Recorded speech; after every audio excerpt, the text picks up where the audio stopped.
بسم اللہ الرحمن الرحیم۔ السلام علیکم۔ حضرت بہلول رحمۃ اللہ علیہ فرماتے ہیں کہ میں ایک مرتبہ بصرے کی ایک سڑک پر جا رہا تھا۔ راستے میں چند لڑکے اخروٹ اور بادام سے کھیل رہے تھے اور ایک لڑکا ان کے قریب کھڑا رو رہا تھا۔ مجھے خیال ہوا کہ اس لڑکے کے پاس بادام اور اخروٹ نہیں ہیں، ان کی وجہ سے رو رہا ہے۔ میں نے اس کو کہا، بیٹا تجھے میں اخروٹ اور بادام خرید دوں گا، تو بھی ان سے کھیلنا۔ اس نے میری طرف نگاہ اٹھا کر کہا، ارے بے وقوف، کیا ہم کھیل کے واسطے پیدا ہوئے ہیں؟ میں نے پوچھا، پھر کس کام کے واسطے؟ کہنے لگا، علم حاصل کرنے کے واسطے اور عبادت کرنے کے واسطے۔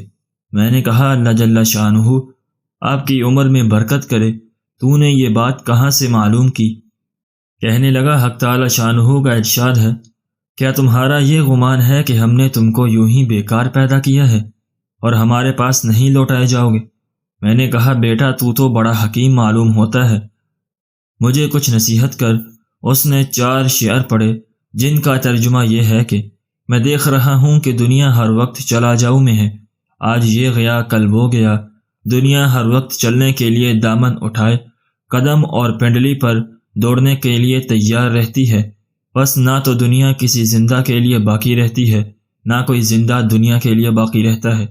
ایسا معلوم ہوتا ہے کہ موت اور حوادث 2 گھوڑے ہیں جو تیزی سے آدمی کی طرف دوڑے چلے آ رہے ہیں۔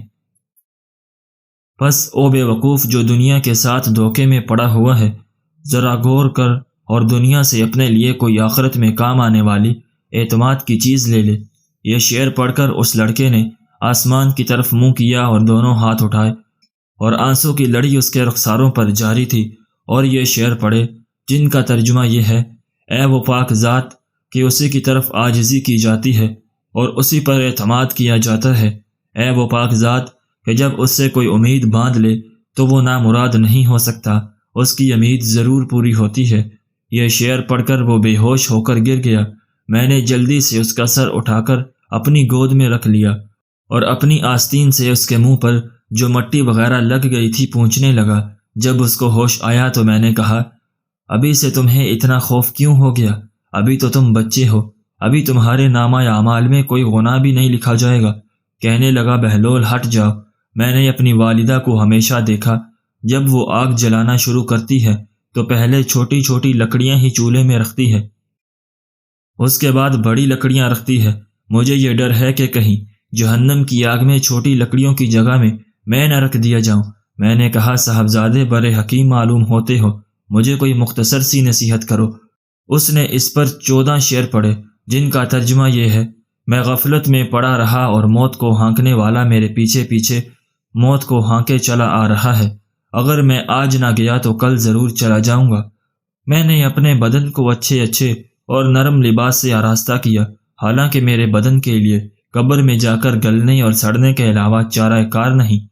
وہ منظر اس وقت گویا میرے سامنے ہے، جبکہ میں قبر میں بوسیدہ پڑا ہوا ہوں گا۔ میرے اوپر مٹی کا ڈھیر ہوگا اور نیچے قبر کا گڑھا ہوگا، اور میرا یہ حسن و جمال سارا کا سارا جاتا رہے گا اور بالکل مٹ جائے گا، حتیٰ کہ میری ہڈیوں پر گوشت نہ رہے گا، نہ کھال رہے گی۔ میں دیکھ رہا ہوں کہ عمر تو ختم ہوتی جا رہی ہے اور آرزویں ہیں کہ پوری نہیں ہوتی، اور بڑا طویل سفر سامنے ہے اور توشہ ذرا سا بھی ساتھ نہیں، اور میں نے خلم خلا گناہوں کے ساتھ اپنے نگہبان اور محافظ کا مقابلہ کیا اور بڑی بری حرکتیں کی ہیں جو اب واپس بھی نہیں ہو سکتی، یعنی جو گناہ کر چکا ہوں وہ بغیر کیا نہیں ہو سکتا، اور میں نے لوگوں سے چھپانے کے لیے پردے ڈالے کہ میرا عیب کسی پر ظاہر نہ ہو، لیکن میرے جتنے مخفی گناہ ہیں وہ کل اس مالک کے سامنے ظاہر ہوں گے، اس کی پیشی میں پیش ہوں گے۔ اس میں شک نہیں کہ مجھے اس کا خوف ضرور تھا، لیکن میں اس کے غایت حلم پر بھروسہ کرتا رہا، جس کی وجہ سے جرت ہوتی رہی، اور اس پر اعتماد کرتا رہا کہ وہ بڑا غفور ہے، اس کے سوا کون معافی دے سکتا ہے۔ بے شک تمام تعریفیں اسی پاک ذات کے لیے ہیں۔ اگر موت کے اور مرنے کے بعد گلنے اور سڑنے کے سوا کوئی دوسری آفت نہ بھی ہوتی، اور میرے رب کی طرف سے جنت کا وعدہ اور دوزخ کی دھمکی نہ بھی ہوتی، تب بھی مرنے اور سڑنے میں ہی اس بات پر کافی تنبیہ موجود تھی کہ لہو و لعب سے اعتراض کیا جاتا، لیکن کیا کریں کہ ہماری عقل زائل ہو گئی، کسی بات سے عبرت حاصل نہیں ہوتی۔ بس اب اس کے سوا کوئی چارہ نہیں کہ کاش گناہوں کو بخشنے والا میری مغفرت کر دے۔ جب کسی غلام سے کوئی لغزش ہوتی ہے تو آقا ہی اس کو معاف کرتا ہے۔ بے شک میں بدترین بندہ ہوں جس نے اپنے مولا کے عہد میں خیانت کی، اور نالائق غلام ایسے ہی ہوتے ہیں کہ ان کا کوئی قول قرار معتبر نہیں ہوتا۔ میرے آقا جب تیری آگ میرے بدن کو جلائے گی تو میرا کیا حال بنے گا، جبکہ سخت سے سخت پتھر بھی اس آگ کو برداشت نہیں کر سکتے۔ میں موت کے وقت بھی تنہا رہ جاؤں گا، قبر میں بھی اکیلا ہی جاؤں گا، قبر سے بھی اکیلا ہی اٹھوں گا، کسی جگہ بھی میرا کوئی معین و مددگار نہ ہوگا۔ بس اے وہ پاک ذات جو خود اکیلی ہے، وحدہ لا شریک لہ، ایسے شخص پر رحم کر جو بالکل تنہا رہ گیا۔ بہلول رحمۃ اللہ علیہ کہتے ہیں کہ اس کے یہ اشعار سن کر مجھ پر ایسا اثر ہوا کہ میں گش کھا کر گر گیا۔ بڑی دیر بعد جب مجھے ہوش آیا تو وہ لڑکا جا چکا تھا۔ میں نے ان بچوں سے دریافت کیا کہ یہ بچہ کون تھا۔ وہ کہنے لگے تو اس کو نہیں جانتا، یہ حضرت حسین رضی اللہ تعالیٰ عنہ کی اولاد میں ہے۔